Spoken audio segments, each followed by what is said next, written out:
अमित शाह जी ने अपने संबोधन में कई बार कहा कि बिहार में जो सरकार है डबल इंजन की उसको बनाइए तब पे परिवर्तन होगा।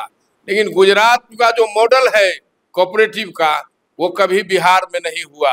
आखिर बिहार में वो किस चीज़ की बात करेंगे जब तक बिहार की जो सरकार है वो अपने पॉलिसी में बदलाव नहीं करेगी, जब उसको समझदारी ये नहीं बनेगी कि अगर कोऑपरेटिव मूवमेंट नहीं चला तो आम जो किसान हैं, जो गांव के लोग हैं, जो खेतिहर हैं, जो मजदूर हैं, उनका भला नहीं हो सकता है। इस तरह का कोई कार्यक्रम जो कल था जीवन में हमने कभी नहीं देखा।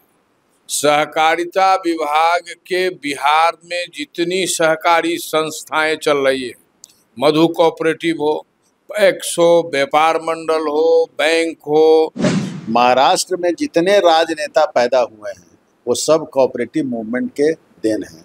वो कोऑपरेटिव जो सोसाइटीज वहाँ थी उसका नेतृत्व करते हुए वो बढ़े हैं, वो चाहे शरद पवार जी हो या और दूसरे जो वहाँ के नेता हैं। और वहाँ पर कोऑपरेटिव के अंदर बड़ी बड़ी शुगर फैक्ट्रीज हैं। कार्यक्रम में 1 घंटा 20 मिनट के लगभग चला, लेकिन कोई भी सहकारिता पर कोई चर्चा नहीं हुई। बिहार में आज सहकारिता से बिहार की गरीबी दूर हो सकती है, एम्प्लॉयमेंट मिल सकता है और बिहार की सारी सहकारी संस्थाएं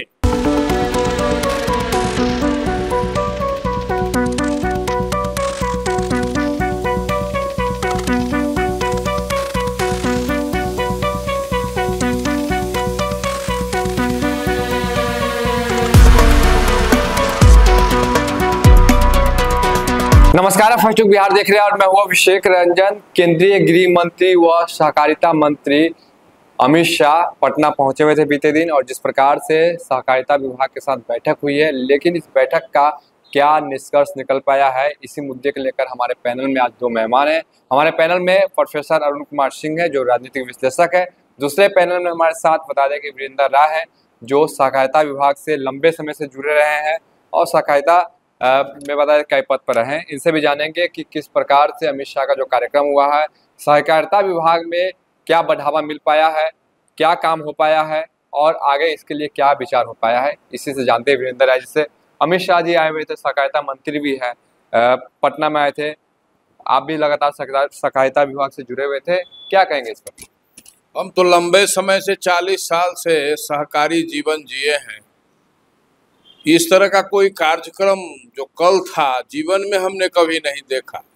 सहकारिता विभाग के बिहार में जितनी सहकारी संस्थाएं चल रही है, मधु कोऑपरेटिव हो, एक्सो, व्यापार मंडल हो, बैंक हो, तमाम तरह की मत्स्यजीवी से लेकर श्रमजीवी तक सारी जो कोऑपरेटिव के लोग थे उनको निमंत्रित करके कल बुलाया गया और सब लोगों को एक जो है लाल गमछा दिया गया।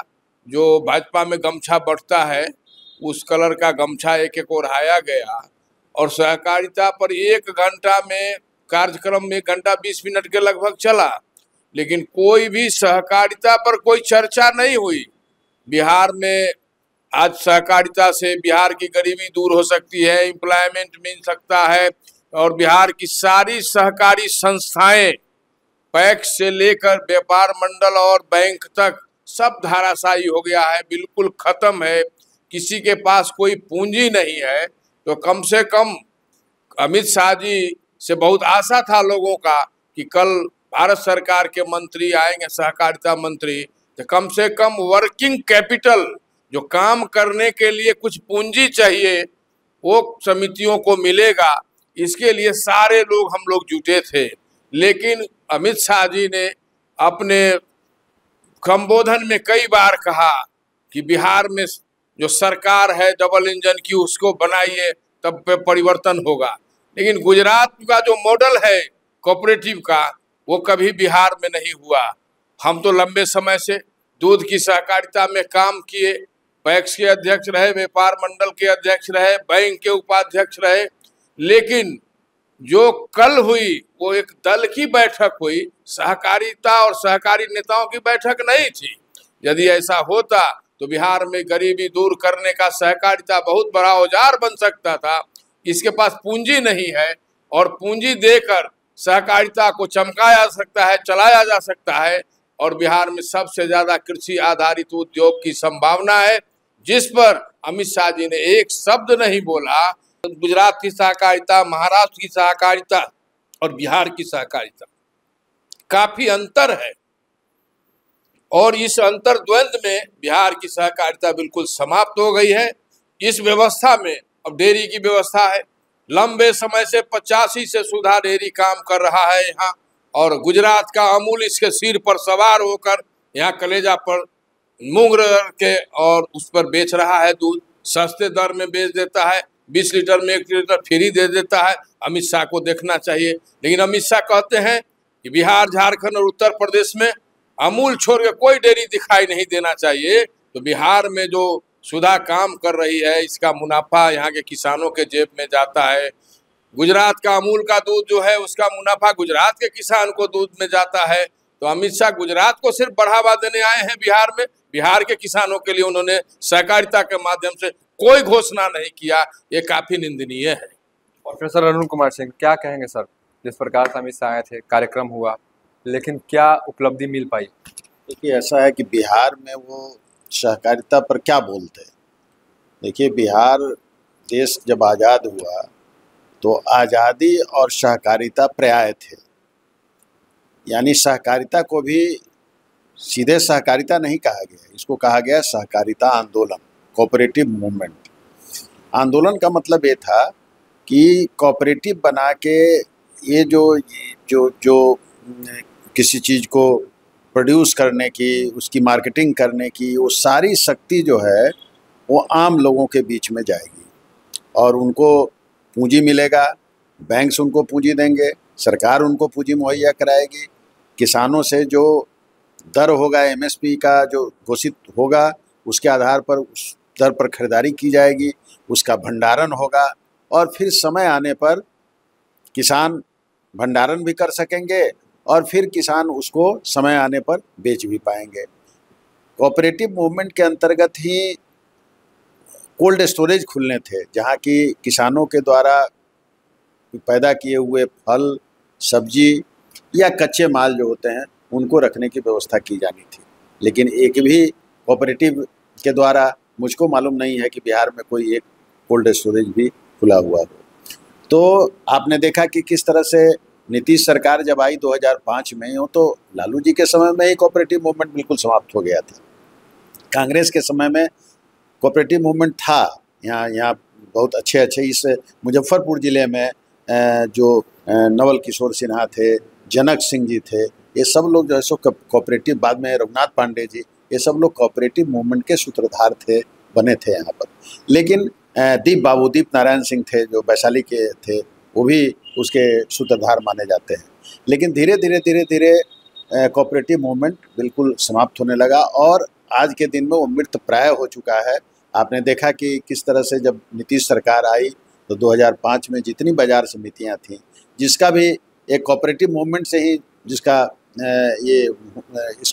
उसका प्रारंभ होना था, तो बाज़ार समितियों को समाप्त कर दिया गया। बिस्कोमान की स्थिति आप देख रहे हैं कि वहाँ पर लड़ाई छिड़ी हुई है। बिस्कोमान में भी कोई इस तरह का, जबकि वो शीर्ष कोऑपरेटिव का एक शीर्ष संगठन है, लेकिन बिस्कोमान के द्वारा भी कोई काम नहीं हो रहा है। तो यहाँ जो अभी आदरणीय वीरेंद्र बाबू जो बोल रहे थे, यहाँ क्या बात करते हुए आके वो महाराष्ट्र की अभी चर्चा चली है। महाराष्ट्र में जितने राजनेता पैदा हुए हैं वो सब कोऑपरेटिव मूवमेंट के देन हैं।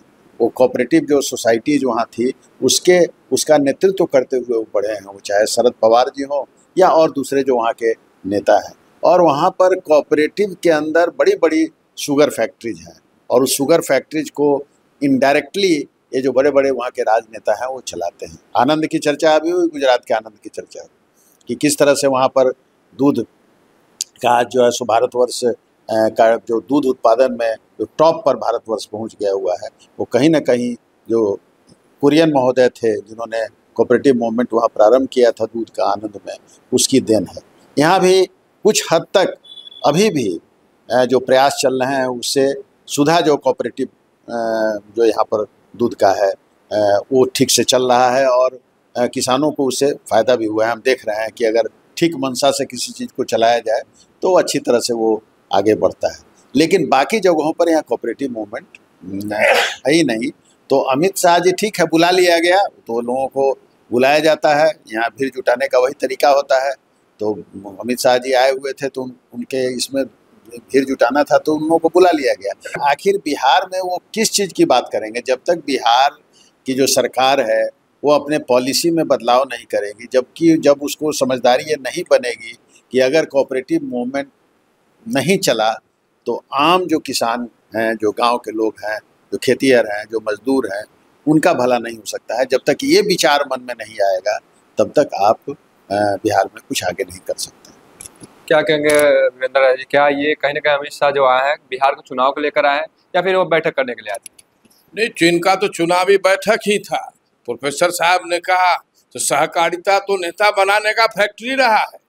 महात्मा गांधी, सरदार वल्लभ भाई पटेल, लाल बहादुर शास्त्री, मोरारजी देसाई, इन लोगों ने सहकारिता को स्थापित किया था। नेता से सहकारिता नहीं है, सहकारिता तो नेता बनाने का फैक्ट्री रहा है। और बिहार, जहां दीप बाबू, नवल बाबू जैसे लोग सहकारिता में पूरा जिंदगी जी करके और जिंदा किया बिहार को, सहकारी आंदोलन को।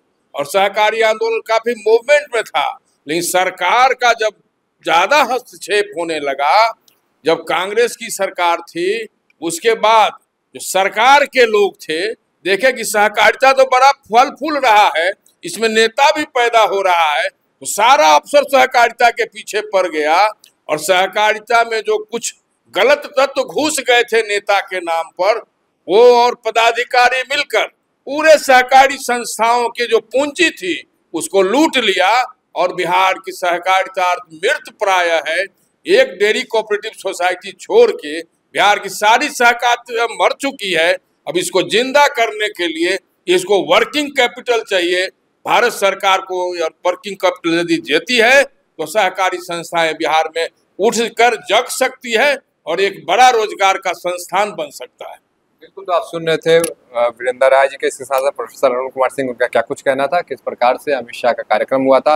सहकारिता विभाग को लेकर विशेष करके बैठक की गई थी, लेकिन उसमें कितनी उपलब्धि हो पाई है और बैठक में क्या कुछ निर्णय निकल पाया है, इसको लेकर बात कर रहे थे हमारे दोनों गणमान्य लोगों से। बने रहिए फर्स्ट लुक बिहार के साथ आगे भी खबरों के लिए। तब तक के लिए नमस्कार।